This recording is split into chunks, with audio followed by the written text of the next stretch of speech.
सरकार गरीब नवाज रदी अल्लाह ताला की उर्स के अय्याम भी है। सरकार गरीब नवाज रदी अल्लाह ताला अपने मलफूजात में फरमाते हैं, बच्चे भी बैठे हैं, छोटी बच्चियां भी होगी, बड़े बूढ़े भी हैं। मैं बहुत हया के पर्दे में एक बात आपको पेश करता हूँ। निकाह का क्या है? इंसान पूरी जिंदगी गुस्ल करता है, वो गुस्ल ही है, गुस्ल ही है। हजरत आदम अलैहिस्सलाम ने जब पहली मर्तबा हजरत हव्वा से वजीफे ज़ौजियत अदा किया, इससे ज्यादा बाहया अल्फाज मेरे पास अब नहीं है। मैं अपने छोटे से बहुत कम इल्मी की बुनियाद पर इससे बेहतर अल्फाज लाने से कासिर हूँ, और समझने वाले समझ गए होंगे, अब मैं उसमें कामयाब हो गया। पहली बार अम्मा हुआ पाक से हजरत आदम अलैहिस्सलाम ने वजीफे ज़ौजियत अदा किया। इसका मतलब ये है कि शायद ये अमल जन्नत में नहीं रहा होगा उस वक्त तक, इस एतबार का जो दुनिया में हुआ, यानी कि जिससे औलाद की पैदाइश का सिलसिला शुरू हो, इस एतबार का। मेरे जुमलों की नज़ाकतों पर गौर करते जाएं, मफ़हूम मुखालिफ मुराद न लें, ठीक?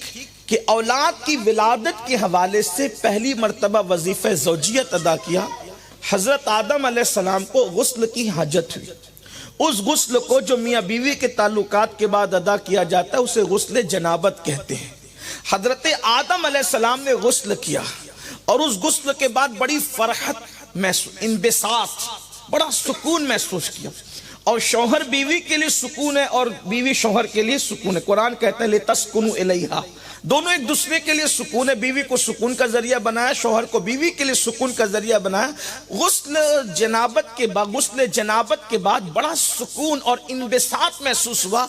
आदम अलैहिस्सलाम उस गुस्ल की लज्जत और फरहतों ही में डूबे हुए थे कि उतने में बुलबुल सिदरा जिब्रील अमीन आए और आने के बाद कहने लगे, ए आदम, आपने इस गुस्ल को कैसा महसूस किया? कहा बहुत फरहत है, इंबिसात है, खुशी है, एक अजीब किस्म की खुशी है।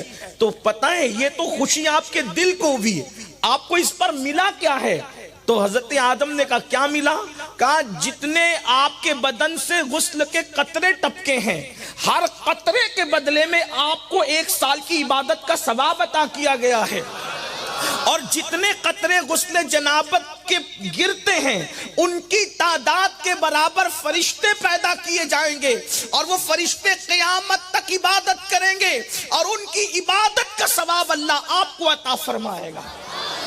जरा अंदाजा कर ले, पूरी जिंदगी की इबादत इंसान करता रहे।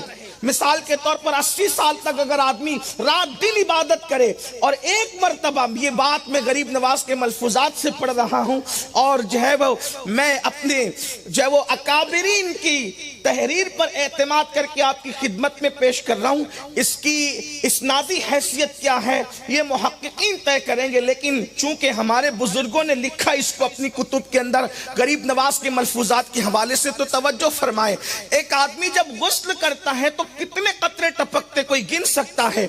और फिर मलफूजात गरीब नवाज की रोशनी में कि हर कतरे के बदले में 1 साल की इबादत का सवाब, और उसके बाद फिर फरिश्तों की उतनी तादाद में पैदाइश और क़यामत तक की उनकी इबादत और उनकी इबादत का सबब हजरत आदम अलैहिस्सलाम को। तो हजरत आदम अलैहिस्सलाम ने कहा क्या बात है, बड़ी खुशी की बात है। लेकिन फिर अपने बच्चों पे प्यार आ गया, तो कहा अल्लाह का नबी हूं इसलिए मुझे मिल रहा है या ये हर किसी के लिए आम है? तो हजरत जिब्रील ने कहा अल्लाह के पैगंबर ये आपके लिए खास नहीं है, क़यामत तक आपकी जो ईमानदार औलाद, ईमान वाली औलाद शादी के बाद इस तरह का गुस्ल करेंगे, अल्लाह ताला उनको भी यही अजर अता फरमाए।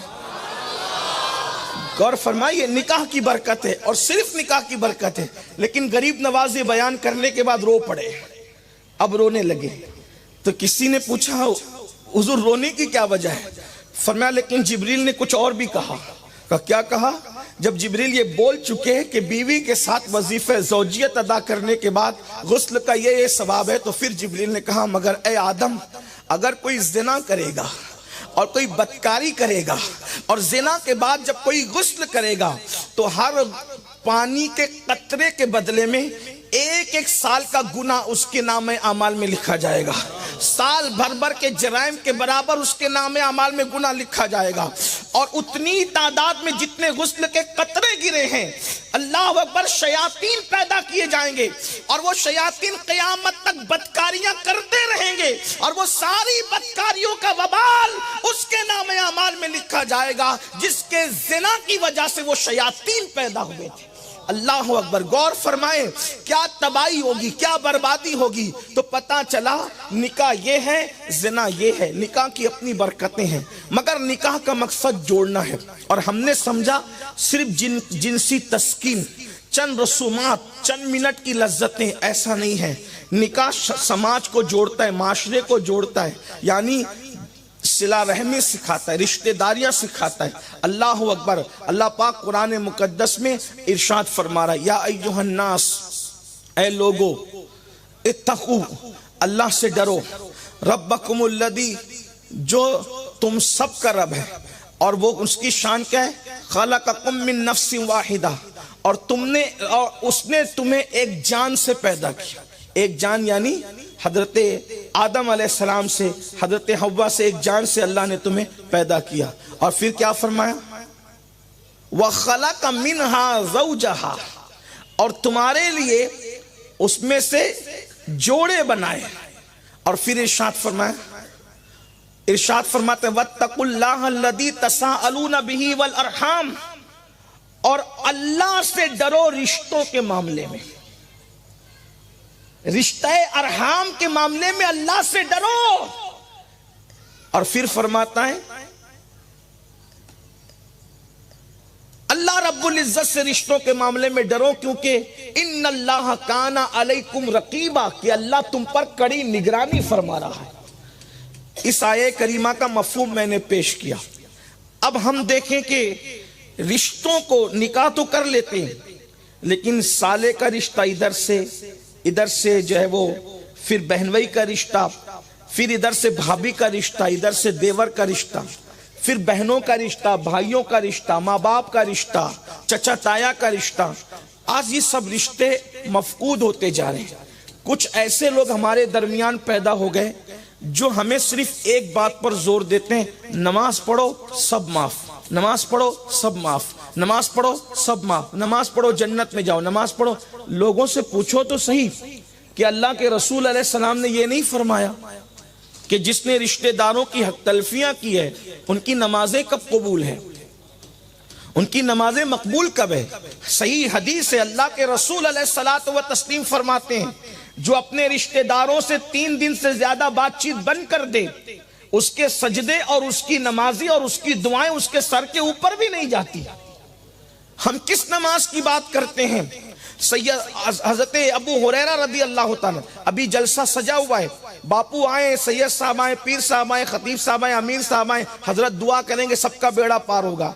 हमारी दुआओं की औकात और हैसियत क्या है। सहाबी रसूल हजरत अबू हुरैरा रदी अल्लाह ताला जब मुल्क शाम तशरीफ ले गए, बड़ा शानदार इस्तकबाल हुआ, नबी के सहाबी आ गए। अब सहाबा की बड़ी अहमियत थी और उसके बाद जब खत्म होने लगे तो और अहमियत बढ़ गई।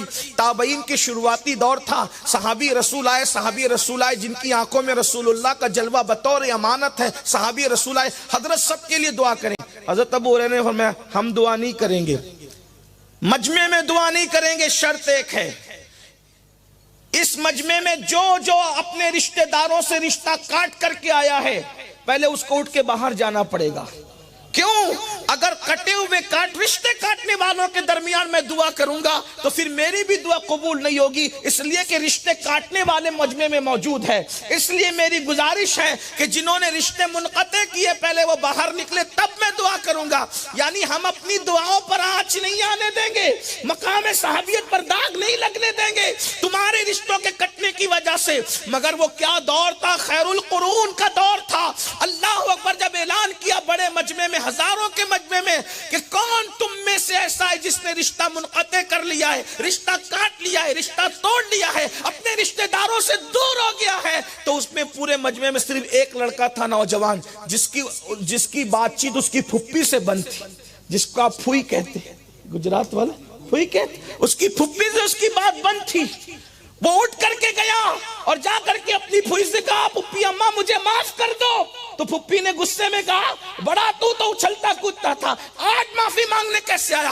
कहा, अबू हुरैरा के जलसे से रुस्वा करके भेज दिया गया हूं, इसलिए माफी मांगने आया। साहबी रसूल ने कहा, रिश्ता मुनक़ते करने वाला जिस मजमे में होता है उस मजमे की दुआ कबूल नहीं होती, जाओ पहले रिश्ते को जोड़ के आओ। फूफी अम्मी माफ कर दो, फूफी को मनाकर फिर मजमे में आकर के बैठ गया। आपसे पूछना चाहता हूं, आज लोग कहते हैं बारिश के लिए दुआ के लिए जाते हैं, दुआ कबूल क्यों नहीं होती? मांगने वाला कितना रिश्ता निभा रहा है और आमीन कहने वाले कितना रिश्ता निभा रहे। हजरत अबू हुरैरा रज़ी अल्लाह तआला अन्हु में, जाओ रिश्ता काटने वालों के दरमियान में दुआ नहीं करूंगा, वरना मोमिन की दुआ रद्द कब होती है? उसके बाद आप देखते चले जाएं, अल्लाह अकबर, जब फूफी से रिश्ता काट लें। आज है कोई फूफी की हैसियत, बहनों की हैसियत जहां ना रह जाए वहां फूफी की हैसियत की। हर साल हज को जा रहे, उम्रा को जा रहे, मस्जिदें बना रहे, मदरसे बना रहे, मुखय्यर कौम मिल्लत कहला रहे, बहन का जो वो हिस्सा दबा कर बैठे, देने को तैयार नहीं। दरवाजे पर ज़कात मांगने वालों की कतार लगी हुई है और उसके बाद अभी तक बहन का हिस्सा देना बाकी है। किस दिन पर हम अमल कर रहे हैं? रिश्ते निभाने का हुक्म है। अल्लाह के रसूल सल्लल्लाहु अलैहि वसल्लम ने फरमाया, चचा का मर्तबा बाप के बराबर है। निकाह रिश्ता जोड़ने के लिए और इस्लाम रिश्ते जोड़ने के लिए आया है। आप देखें, चचा का मर्तबा बाप के बराबर है। अगर मरने के बाद बाप की रूह को सुकून पहुंचाना है, हुजूर फरमाते हैं अपने बाप के दोस्तों से अच्छा सलूक करो, अपने बाप के दोस्तों से अच्छा सलूक करो, उन्हें सुकून मिलेगा। आप बताएं कहाँ है रिश्ते? किसी की शादी में जाने के लिए आपके पास टाइम नहीं, मैयत में जाने के लिए टाइम नहीं, और उसके बाद समझ लें सिर्फ चंद रसूमात पे अमल करेंगे जन्नती हो जाएंगे।